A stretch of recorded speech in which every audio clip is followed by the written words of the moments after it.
Welcome to my YouTube channel. আজি আকৌ এটা আপোনালোকৰ বাবে ভিডিঅ' লৈ আহিছোঁ। আজিৰ ভিডিঅ'টো হৈছে লখিমপুৰ ৰয়েলটি হস্পিটাল। বৰ্তমান আমি ভিডিঅ'টো বনাবলৈ হস্পিটালটোতে গৈ আছোঁ আৰু হস্পিটালটো যোৱা বাট আৰু দৃশ্যবোৰ দেখুৱাবলৈ চেষ্টা কৰিম।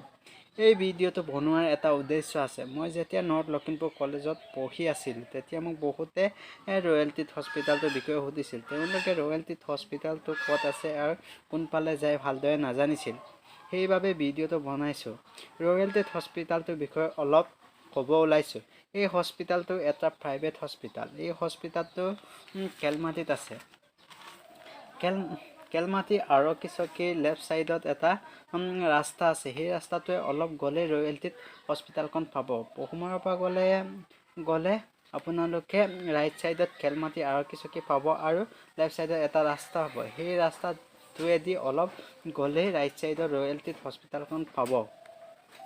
আকৌ টাউনৰ ফালৰ পৰা আহিলে এক ৰাইট চাইডত পাব। মানে কেলমাটি আৰক্ষী চকীৰ থানাখন লেফ্ট চাইডত তাৰ আগত ৰাইট চাইডত এটা ৰাস্তা আছে আৰু সেই ৰাস্তাৰে অলপ গ'লে ৰয়েলটি হস্পিটালখন পাব।